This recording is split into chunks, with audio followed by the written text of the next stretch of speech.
everyone. Welcome to another episode of the Royal Reality Podcast. My name is Monica Suyo, and I'm the Director of Recruitment and Community Engagement here at Cristo Rey OKC.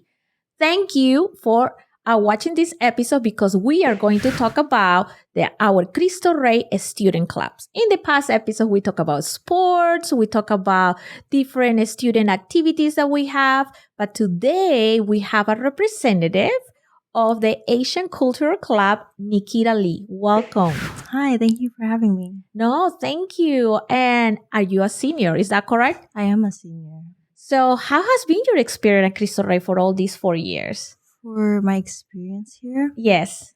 it's been really good. It's been really insightful and has grown me a lot over the years as a person and as like a friend and a leader to everybody else. How cool. So what was your middle school? My middle school, I went to Bishop John Carroll. Okay, so you're familiar with the Catholic environment in a school. Yes. So, and because we see a lot of diversity, like Kendra was here a few minutes ago and she was talking about that she came from KIPP, what is a charter school. You came from one of our Catholic feeders. We have students from public school. How do you feel your first year when you see students coming from different type of schools? My first year of high school? Yes. It was really different because we started off on Zoom. Oh, It was because quarantine. okay, COVID. Yeah. And so I had to get used to the routine and the schedules.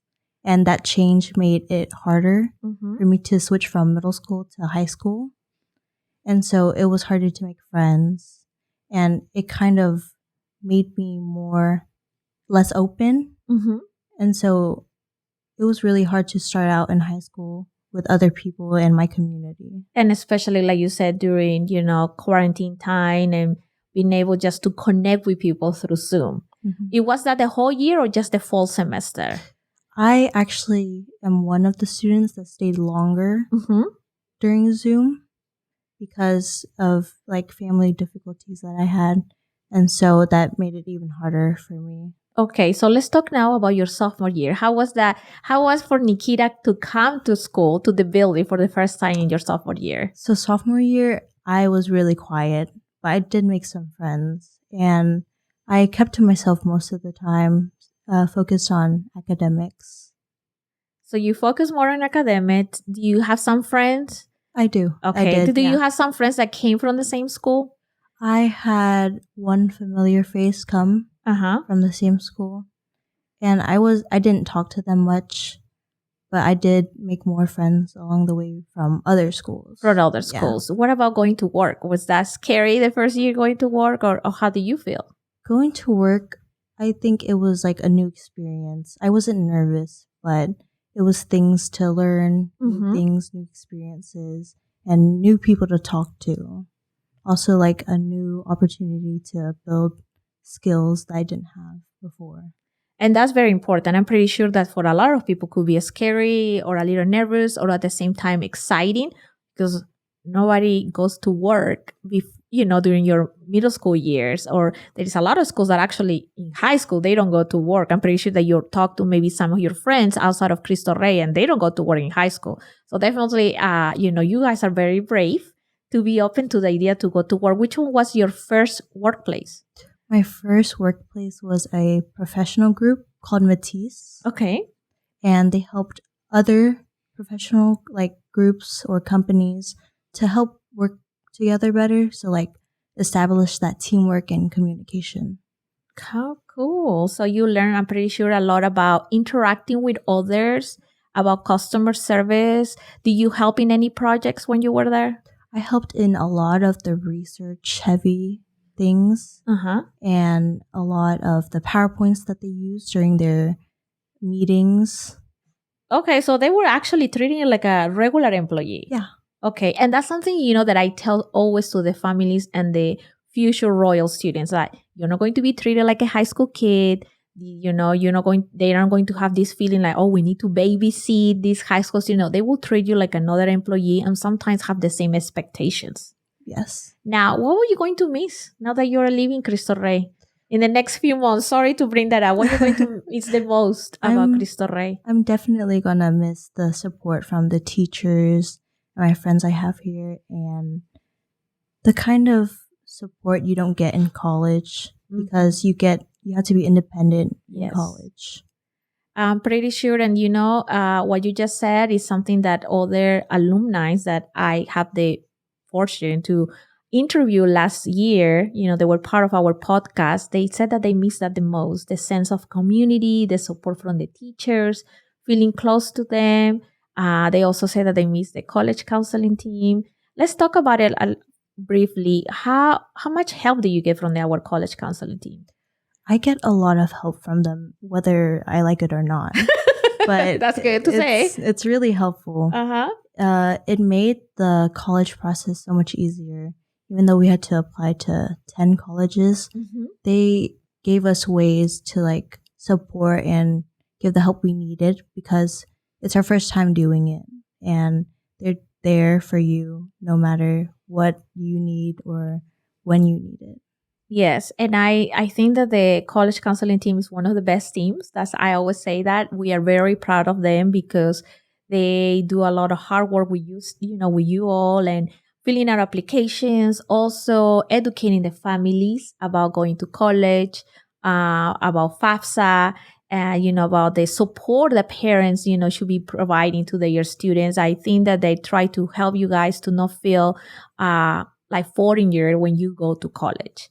I think that's very important. I wish I have that support. I'm not from here and I came here as an exchange student, and definitely my advisor at OU helped me a lot, not only with my academics, but just giving me that support to adjust to a different culture, a different country, and for me to just be capable to attend classes that are the size of 100 students or more, when you're taking your freshman classes in college. So I think that it is very helpful to just have somebody there holding your hand and telling you this is going to be okay. It may, be scary, but it's going to be also very exciting. I'm so happy to hear that. So you already applied to your 10 college? I have applied to 11 in total. Wow, that's amazing. And how do you get any acceptance yet? I got accepted to all 11. Oh, I got accepted to 10. Okay, well, congratulations. Look at you. So do you already have a favorite? I know we need to wait until decision date, but do you have any favorite, at least top 2, top 3? I do have a top 1, and I got accepted there. Well, congratulations, Nikita. I'm so excited. I cannot wait to decision day. I think that's one of the most wonderful celebrations on our campus, just to see all of you with the families. And I'm pretty sure your family is very proud of you. Are you the first one going to college in your family? I am not. My parents went to college, but they don't know the process in America. That's the big difference, right? Yeah. Yes. And I say the same because my dad went to college, but in Peru. Yeah. That's totally different than here. And where are your parents from? They're from Vietnam. Okay. Yeah. I'm pretty sure that it's totally different. Yes. And they trust that you know what to do and what not to do, right? Yeah. And they probably trust that you look for help and then you know what you're doing. Yeah. Correct? Mm-hmm. That was the same with my mom and dad because they still in Peru. They were like, we're trusting you. You are making those decisions. And it's just scary sometimes. Yes, it is. But anyway, congratulations. Now let's talk more about student clubs because that's the purpose of this program, because I want to know more about which student clubs are you involved in and what motivates you to join them. So I am in Asian Culture Club. Okay. And I am senior vice president. For the student council? Or for the class? For the senior class, yes. Okay. And so what motivated me to join ACC was I actually created ACC. So you're another founding member. Yes. Congratulations. Yes. So what motivates you to start ACC or the Asian Culture Club? So actually a friend came up to me and was like, this is a really good idea. And I was like, let's do it. And so we have Asian Culture Club now. That's good. So when you first started, what was in your mind? Like what kind of activities you were thinking to do or how to recruit members? So definitely posters, because that's like a common theme around the school. And also talking to other people and being like, hey, this is what Asian Culture Club is about and you should join. And know more about the Asian community in Cristo Rey. In Cristo Rey. Yeah. So anyone can be part of the Asian club? Yes. Okay. So if you were trying to recruit me, why should I join ACC? You should join ACC because we're a small community and you probably don't know much about the Asian culture. And we do a lot of fun things. That's true. You got me there. I don't know so much about it, and I'm learning more and more about the Asian culture, just being involved in the community. It taught me a lot. And especially, knowing people that are with Asian heritage and people that actually came from Asia and the diversity that represents the Asian culture. It's the same with the Latinos, right? Most of the people will think that we are from Mexico, and it's not true. The Hispanic community or the Latino community is bigger than that. There is a huge variety. And the same I learned about the Asian culture. Yeah. It's not just Vietnam, could be Korea, could be China, could be Japan. And many times we have all these stereotypes that's what they're stereotypes, they're wrong. And I feel that you just having the initiative of creating the Asian culture, you're just teaching them also about your culture, about your heritage, and what it means for you and for other Asian students in Cristo Rey. So now, how has being part of ACC influenced your high school experience? It has definitely got me closer to people that I wouldn't think like I would be friends with now. And it also made me like remember my traditions and my culture, like where I came from, in a community that's like not very Asian. A lot of Asian people are in. And so it's just a little reminder for me, for my club members, and for everybody else. So now you say that you meet new friends, right? Do you meet friends that are from a different country of Asia or I don't know so much about the diversity network in Cristo Rey. I know that there is kids that comes from from heritage, Vietnamese heritage, but there's also representation from other Asian countries. There's my sister, and then there's another senior in the club that's Asian. And so we get to learn about her culture. Which other countries do we have representation in Cristo Rey besides Vietnam? Right now, I think I'm unsure right now. She doesn't talk much about it. She's very... Yeah. I think we have Burma, right? Is that correct? Burma. Yes. And then we have Korea. Correct. From Miss Moser. Cool. Yes, I learned that Miss Moser, have Korean heritage. And actually, she speaks Korean that I didn't know until this year. So what about you? Do you speak another language besides English? I speak Vietnamese, yeah.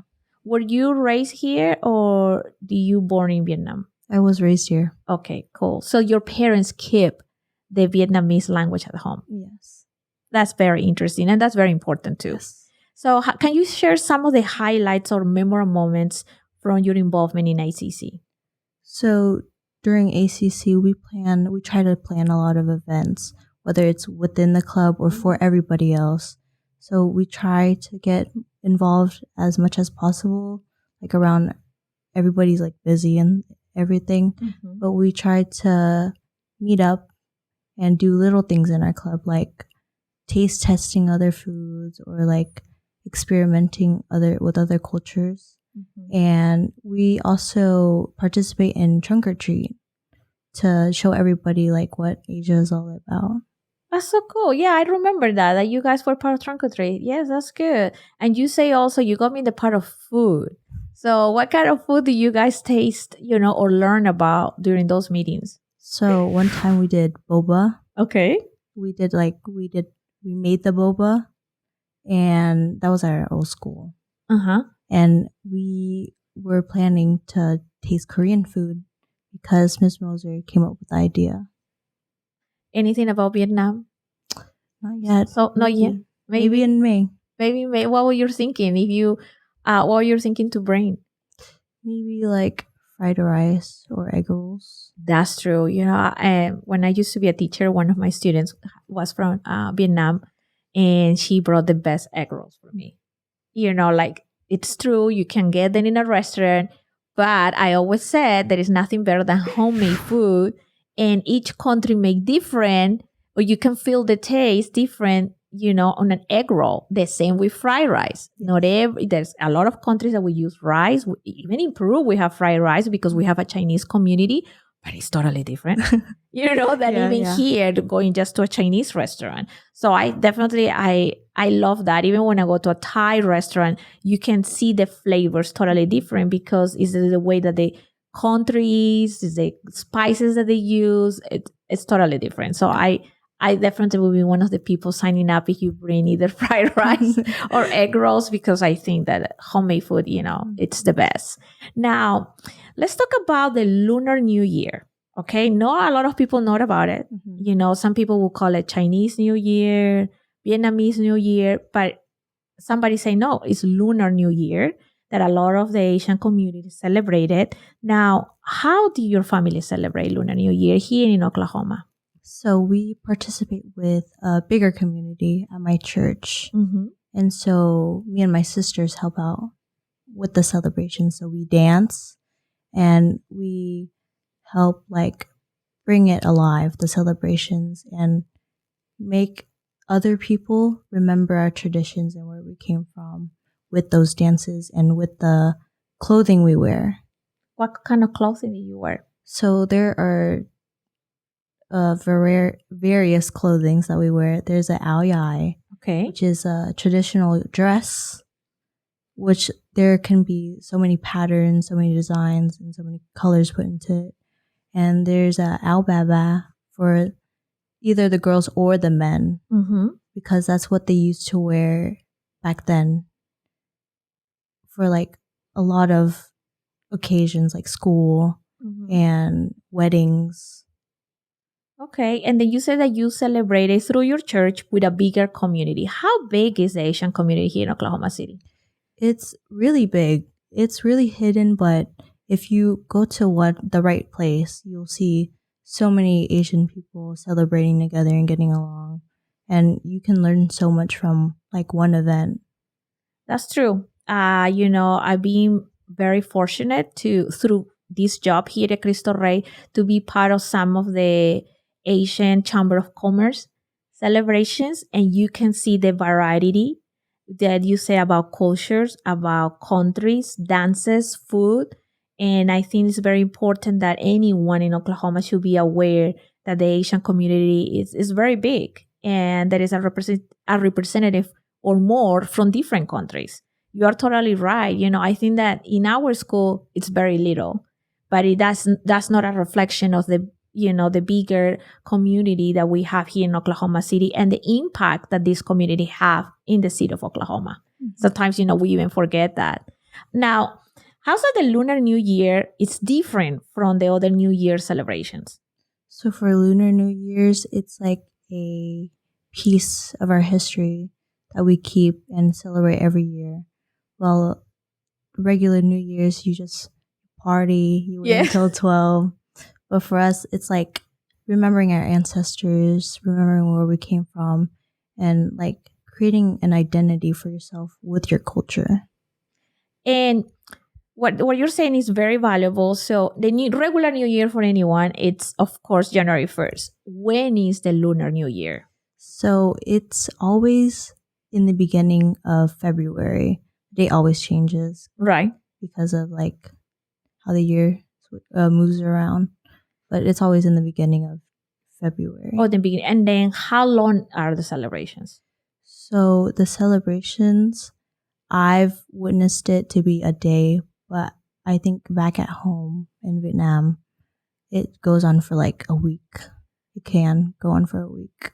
Wow. I think so too. I think that probably in, like you say in Vietnam or other countries, the celebrations are even longer. Mm-hmm. So what exactly you are celebrating or expecting, every time that you celebrate the Lunar New Year? For Lunar New Year, we're just celebrating for a good New Year because everybody wants good luck, good mm-hmm. fortune, prosperity, and all that. And so we celebrate that to give that to our elders and those older than us. Mm-hmm. So you told me that in your family, you are part of some dances through your church. Anything else? Any special food that you will have to celebrate the New Year? We have a lot of foods for the Lunar New Year, and they sit on an altar during the celebration, and you offer it up to the ancestors. And then you can eat it after if you want to. Okay. So you're saying that you guys have an altar. Yes. That way you put food, different, I guess, traditional food, and it's honoring your ancestors. Yes. Okay. Anything else beside that? We also put like incense on it, and the food is wrapped up, and there's like a red envelope in it. What is the meaning of the red envelope? The red envelope, usually there's money in it. And that's given to like younger children, because since the elders want like them to wish them good prosperity, good health, all that. So they give them the money to like reward them for that. Interesting. So you still get the red envelope? I do. You can get it until you're married. Wow. Thank you for sharing that piece of information. Probably I have seen about the red envelope in a TV show, but I always wonder, who get it and what's the meaning. But you just said it means prosperity. Yeah. And it goes from the elders to the young ones. And in the same way, the altar, what I didn't know, thank you for sharing that piece of information, that it means that you're honoring your ancestor. A little bit similar with the Latino culture, but in a different time of the year. Yes. Thank you. Now, my next question will be, have you ever participated in community events or parade related to the New Year this year? Did you celebrate it? So this year I did my traditional dances and everything at the church, and it was my last year that I could do it.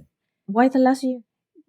It's because they want younger people to do it, like under 18. And so I'm 18 now. And so what I did was like do 3 dances in total. There's a church dance to like mix the faith and the culture. And then there's like fun dances for the after party when everybody's like eating the culture food. And celebrating. Yeah. Different than the ceremonial dances. Yes. Okay. So have you taught to the little ones those dances? Because you're living now, have you have a small group of kids that you're teaching them? So this year, no. Maybe next year, because since this was my last year to dance, next year I'll get to help make the dances to little kids. That's good, because I think that it's very important that we teach the younger generation, like you said, about our culture, our traditions, and dance is definitely an important piece of our culture. So now, how do you feel about the cultural importance of the Lunar Year in our community? And it could be Cristo Rey or in the community of Oklahoma. So in Cristo Rey, there's not a lot of awareness, and I wish there was, but it's like super busy during we just got back from winter break, right, the beginning of February, and then May is Asian American Pacific Islander Heritage Month. Okay. And so we're busy. We're busy then. And so there's not enough time to be able to learn about, the Lunar New Year or other Asian cultures. Other events. So you say that in May is coming, that important month. Do you guys plan anything for that month?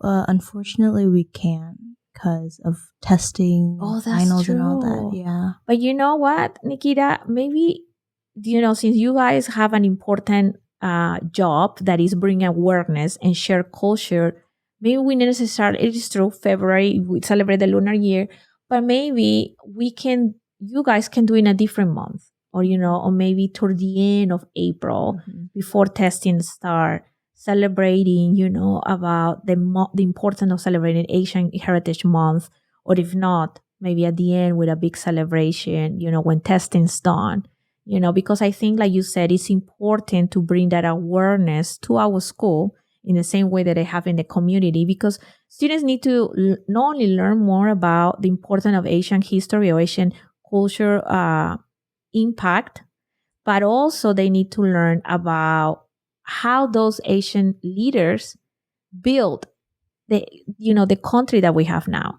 It's the same thing that we do for Hispanic Heritage Month. We celebrate also those important Hispanic leaders that help in the building of this beautiful country. So I think that it is hard, you're right, to celebrate it during May because of testing, or like you said, we're just coming back from winter break, but maybe do it throughout the year, because sometimes these celebrations sometimes it's hard to celebrate during that month in a school calendar, but they're still very important to celebrate.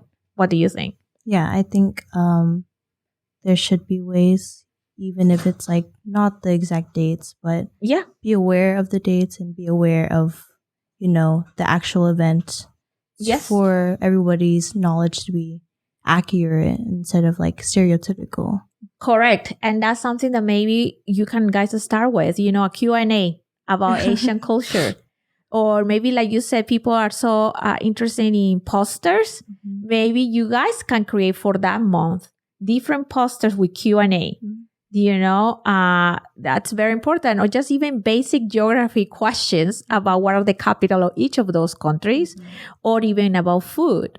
Mm-hmm. I think that it is so much that we can do. I know that sometimes it's very hard when you said you don't have that many members, but since people pay attention to posters, maybe that will be helpful.